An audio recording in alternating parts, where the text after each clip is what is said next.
Hey guys, Downey here. Nuclear Throne is Vlambeer's fantastic roguelike shooter, being I would say one of my all-time favourite games just to chill out and play. Spawn in, kill everything, hop into the portal and on to the next screen. The difficulty, fun and how wacky things get very quickly add up to make Nuclear Throne a blast just to chill out and play or play seriously. To top this off, back in the game's pre-release phase, I would say Nuclear Throne had the best development cycle of any game, which I know is something weird to bring up, but allow me to explain.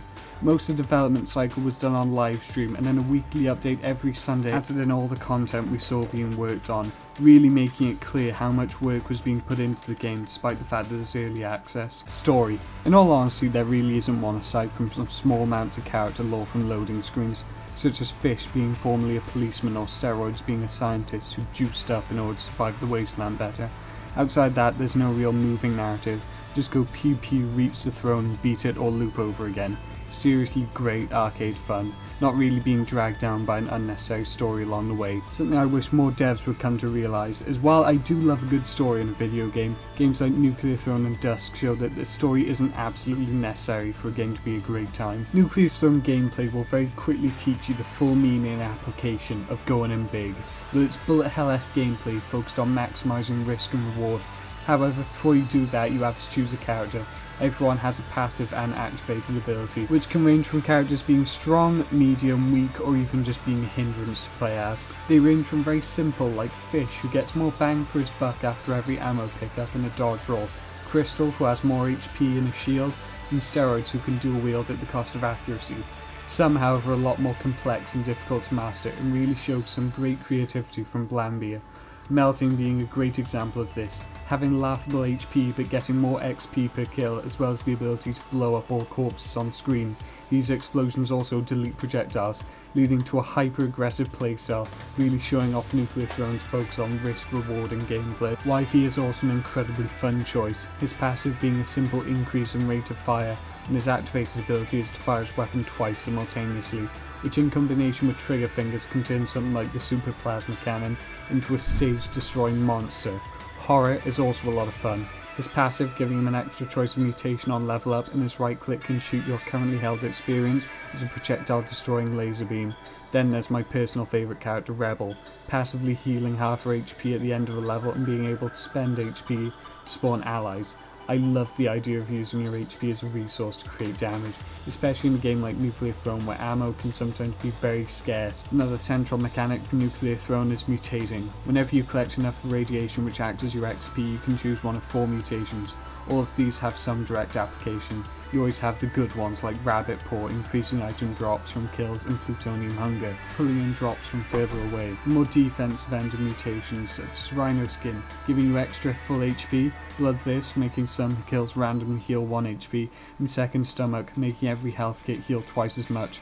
Then there's the offensive ones such as Scary Face, removing a percentage of max HP from every enemy, Trigger Fingers, which is ingenious, making every kill with a weapon take away a chunk of the reload time. This leads to great synergies with bigger weapons, such as the heavy crossbow or the lightning cannon. Then there's the incredibly fun Impact Wrist, which makes corpses fly really hard and fast, making them capable of even doing damage. It's not really that practical outside of Luke Desert really, but it's a lot of fun. The final category of mutations are weapon-specific ones, giving certain bonuses to weapon types, such as homing bolts for crossbows, longer arms for melee weapons, or not taking explosive damage while under 4 HP. The final noteworthy mutation is Throne Bout, making your activated ability per character significantly more powerful, so some characters like Melting and YV get a huge bonus from it, meanwhile Chicken really doesn't. On a more consistently better note, Strong Spirit is the single best mutation in the game, allowing you to survive 1 killing blow per level, and to recharge it you simply have to return to full HP. You can't use it twice per level as a balance, but really it's still just the best one in the game. My one issue with the mutations is that some of them just outright suck, like Sharp Teeth, who cares, it's just bad. Finally, upon reaching level 10, every character gets to choose an Ultra mutation, character-specific bonuses which are almost all incredibly powerful, but given Nuclear Throne's harsh difficulty they're all fair. I'll quickly go over some of my personal favourites. Fish's gun warrant's incredibly fun, allowing for 7 seconds of bottomless clip at the start of every level. Melting's brain capacity allows your right click to blow up low HP enemies, so spamming right click can take out huge swathes of enemies through chain reactions. Both of YVs are both incredibly fun, one offering a higher rate of fire and the other one adding to your right click for free. Both of these also take you to his mansion where you can get a huge stockpile of weapons to choose from. Horror also has two very solid choices. Stalker makes enemies blow up into projectiles based on how much experience they would give you, and Anomaly makes the level end portal appear earlier than normal. It's stellar for trying to get a new personal best on how far you can go. Weapons are your bread and butter in Nuclear Throne, and they can get very wacky very early on. There are 5 ammo types: bullet, shotgun, energy, explosive and crossbow bolts. All of them have a clear usage. Crossbows are good at sniping enemies, energy is strong but uses a lot of ammo, shotguns have close range damage, etc. However, the way in which these weapons are individually designed get very wacky the further into your run you get. Some of the more noteworthy are the blood cannon, creating a lot of explosions which destroy enemy projectiles, and if you're on low ammo it'll take away HP to fire. The ultra shovel, a fantastic melee weapon using your XP as an ammo source. The laser minigun, which from the name alone you can guess goes in big. The super crossbow, which fires off 5 bolts per shot doing scary damage. And the hyper slugger, which may as well be a railgun with little to no reload time. There are also a couple of weapon types. Cursed weapons can be found at any point in the game and are typically very strong. However, when you pick them up you can only swap them out for other cursed weapons. Also, if you have a cursed weapon after the big dog fight, you'll be sent to the cheese caves, which can be a quick run killer if you're too cocky. Golden weapons can also be found, which are stronger versions of the most basic weapons. However, after beating a level with a golden weapon, you can keep it permanently on a character and start runs off with them. The other mechanic for you to make use of in Nuclear Throne is the crown system, where after filling up a portal with XP on certain stages, then entering a portal, you were given a choice of crown, both pre and post loop. They almost all have a clear and defined cost, but that does lead some of them just sucking.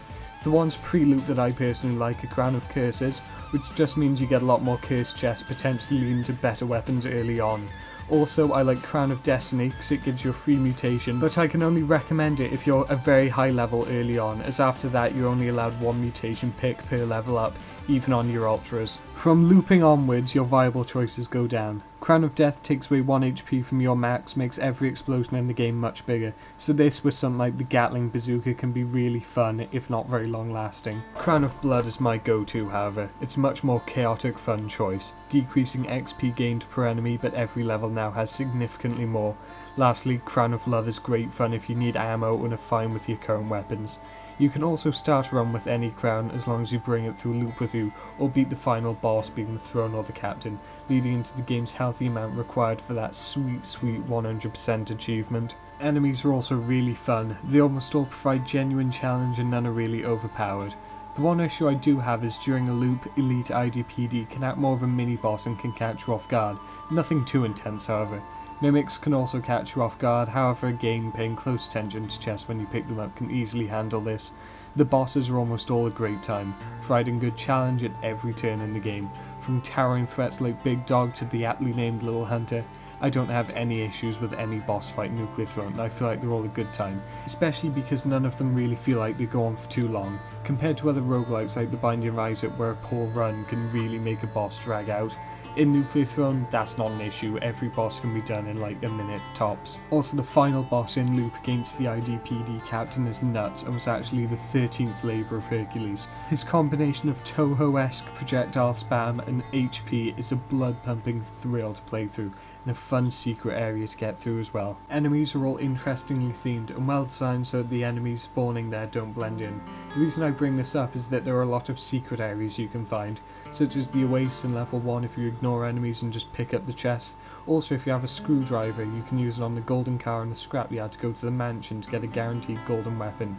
I'm a huge fan of secret areas and finding them for yourself adds a great deal of replay to Nuclear Throne. The only other gameplay feature I've not explained up until now is the looping, wherein during your final fight with the throne, if you destroy the 4 generators you can restart the game with added challenge. It has the genius twist of putting you back into the character select screen before defeating the second throne phase, and then you're back in 1-1 with a lot more enemies. Nuclear Throne can also be kept up infinitely, meaning you can lose evenings just trying to set a new personal best. The game looks and sounds absolutely fantastic, and I feel it should be treated as the benchmark for every game doing this type of art style. The animations are all fluid, and a great highlight reel of how good the art is in the main menu.